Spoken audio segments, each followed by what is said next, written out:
Guys, good evening पर आज मैं आपसे बातचीत करना चाहती हूँ। आज रात की प्रातः में और आज मैं प्रत्येक मनुष्य से बातचीत करना चाहती हूँ। मैं कहना चाहती हूँ कि पाप और उसके परिणाम एक ऐसे जटिल समस्या है जिसका जो है प्रत्येक व्यक्ति, प्रत्येक मनुष्य को सामना करना पड़ता है गाइस। उससे कोई बच नहीं सकता। आपको हर एक लोगों को सामना करना ही पड़ता है। आज हम संडे चर्च गए हुए थे। बहुत ही खूबसूरत वचन को हमने सुना कि हमको कैसे परमेश्वर की उपस्थिति में चलना है गाइस।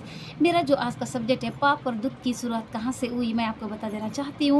आप पढ़ सकते हो उत्पत्ति के 1 का 3 का 1 और 20 पद में, जहाँ पर कुछ इस प्रकार से लिखा हुआ। मैं कहना चाहती हूँ प्रत्येक मनुष्यों को उसका सामना करना पड़ता है गाइस। मैं कहना चाहती हूँ कि इस संसार में दुःख को आपको सहना पड़ेगा ही गाइस। इसीलिए आपको जो है निरंतर प्रार्थना करते रहने की ज़रूरत है। अगर हम इस संसार में रहते हैं तो आपको दुःख से होकर गुजरना पड़ेगा, हर एक परिस्थिति का सामना करना पड़ेगा। आइए आप मेरे साथ में निकाल लीजिए क्या कहता है परमेश्वर का बहुत ही प्यारा खूबसूरत वचन है।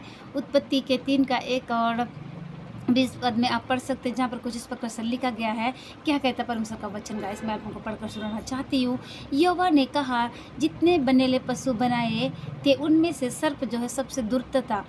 और उसने स्त्री से कहा, क्या सच है कि परमेश्वर ने कहा है कि तुम इस उद्यान के किसी वृक्ष का फल ना खाना। देखिए कितनी चतुराई से वो सर्प जो है, वो सांप जो है उस स्त्री से कह रहा है कि क्या परमेश्वर ने कहा है कि इस वृक्ष के किसी भी वृक्ष का, परमेश्वर से वो किस तरह से जो है परमेश्वर ने उस स्त्री को उस फल को ना खाने के लिए मना किया था। लेकिन यहाँ पर क्या कह रहा है कि स्त्री से कहा, क्या सच है कि स्त्री को सर्प ने कहा, क्या कहा कि क्या सच है कि परमेश्वर ने कहा है कि इस उद्यान के किसी वृक्ष का फल ना खाना। वो कितनी चतुराई से वो उससे जानना चाहता था कि परमेश्वर आपसे क्या कहेगा। इस हो सकता है आज ऐसे ही आप भी जो है पाप और दुख की लत में आप पड़े हुए हैं, आप परमेश्वर को सुन नहीं पा रहे हैं। आज का सब्जेक्ट भी यही था, परमेश्वर की उपस्थिति में चलना। जब आप परमेश्वर की उपस्थिति में चलते हैं तो परमेश्वर कैसे आपको शेष से बाहर निकालते गए। सो इस समय जितने लोग मुझको देख रहे हैं, इस प्रेयर को अटेंड कर रहे हैं देश विदेश दुनिया के जोर से,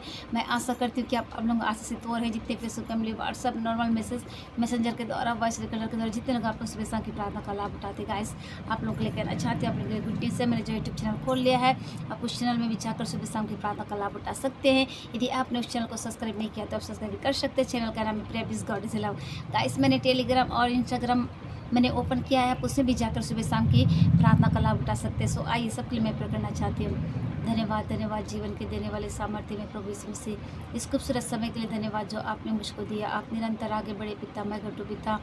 इस समय जितने लोग प्रेयर लाइफ से दूर हो गए पिता, उन्हें वापस लेकर आइए। धन्यवाद करते पिता, हर एक प्रार्थना को, विनतियों को सुनने वाले प्रभु केवल आप पे, आप निरंतर आगे बढ़े और हम घटे पिता। धन्यवाद करते पिता, इस वक्त मैं और मेरा घराना मिलकर आपकी सेवा करने वाले हो सके। सारे बातों में मैं आपको देते हुए यीशु मसीह के नाम से इस विनती को मांगते, जैसे सुनिए और कबूल करिए, आमीन।